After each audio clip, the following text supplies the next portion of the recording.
Hi, good afternoon. If you are wondering about the noise you might hear in the background, it is Mr. Schroeder and Theo playing drums on the new drum set that I got Theo.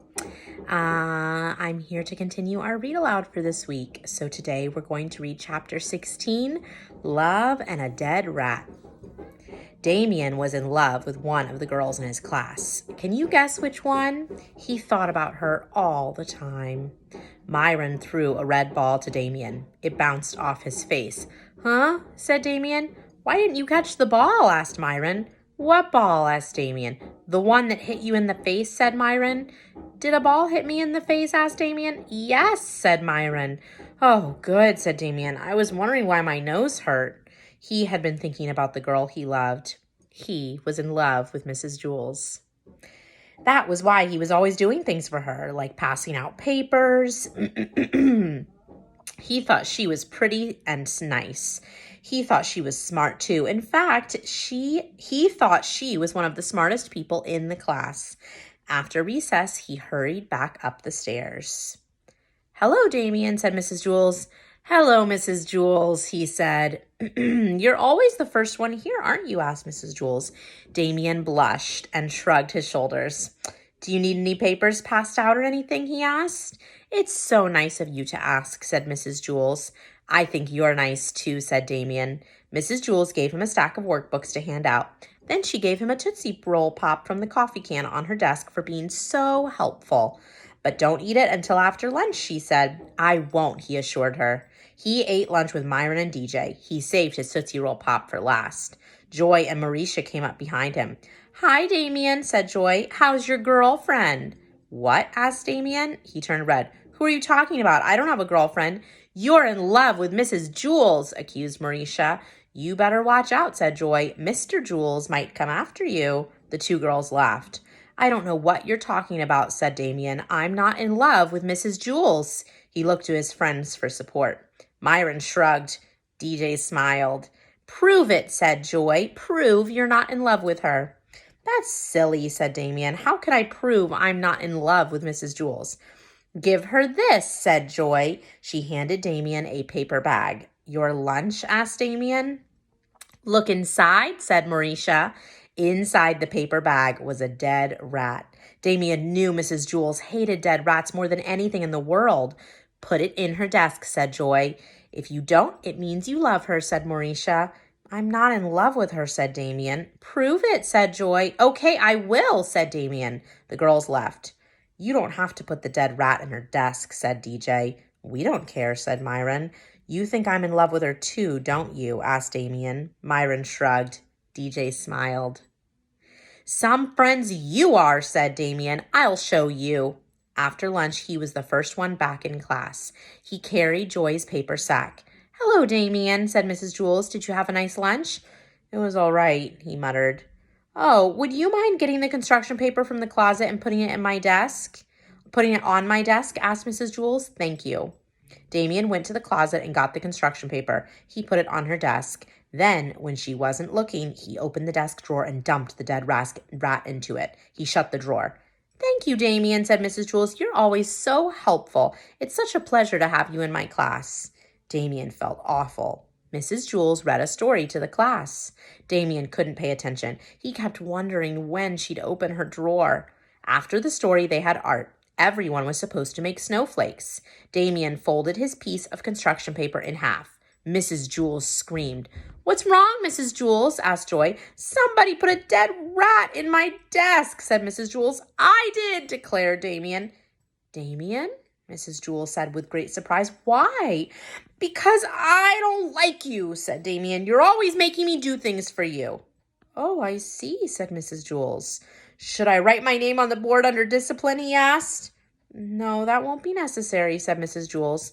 That made him feel even worse. Why did I have to prove myself to Joy, he wondered. I don't like Joy. I like Mrs. Jules. He felt rotten. When the bell rang, Damien waited for all the other kids to leave. Then he walked to Mrs. Jules' desk. She was grading papers. Yes, Damien?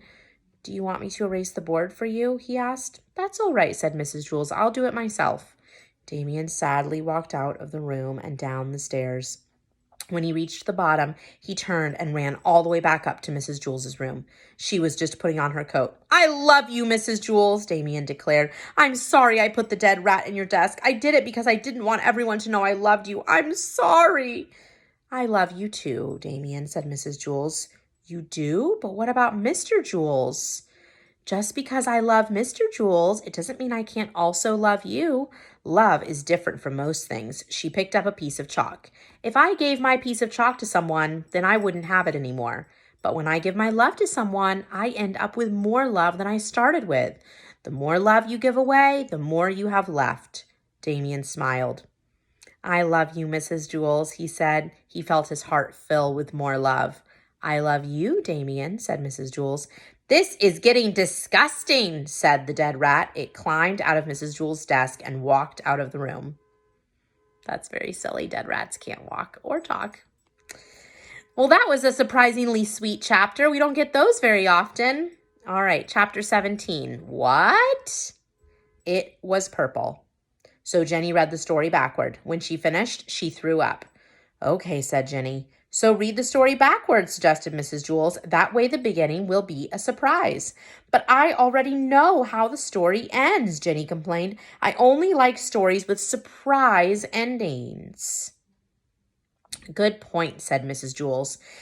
Here, you can read the story yourself. It's very funny." She gave the book to Jenny. "All I heard was the last sentence," said Jenny. "It isn't funny unless you know what happened first." "Why aren't you laughing, Jenny?" asked Mrs. Jules. "Didn't you think it was a funny story?" That made Dana laugh harder.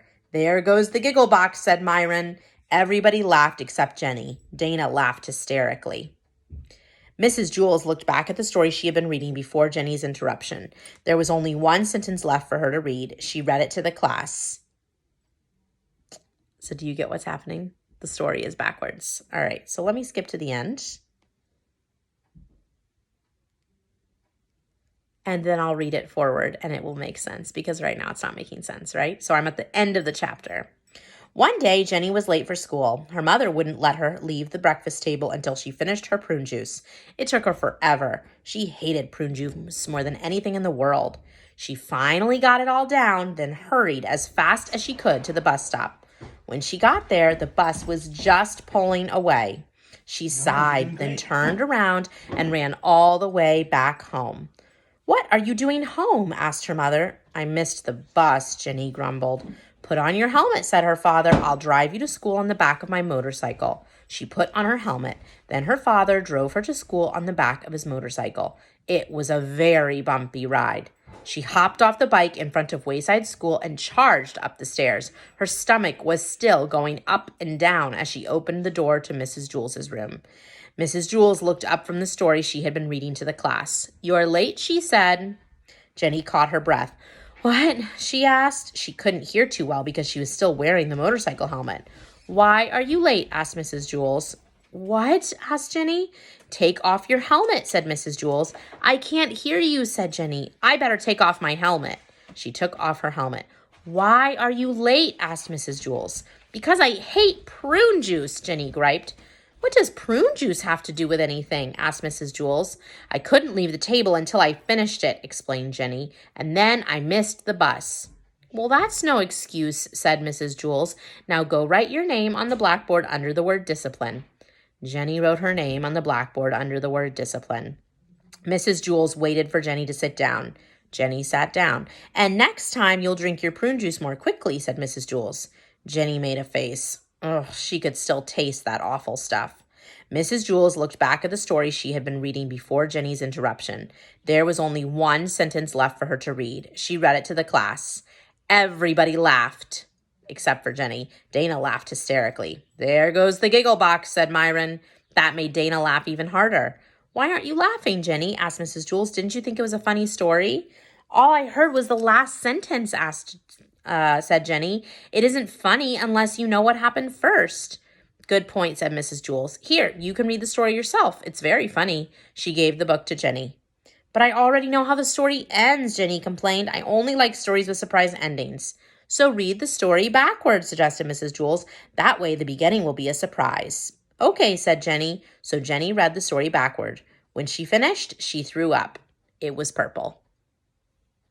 So I just read that entire story backwards. The first line, if you remember, of the chapter was, "It was purple." Very silly. I'm glad I caught on, because otherwise we would have been reading this whole chapter thinking, what is going on? All right, I'll see you guys later this week for a few more chapters. Bye-bye.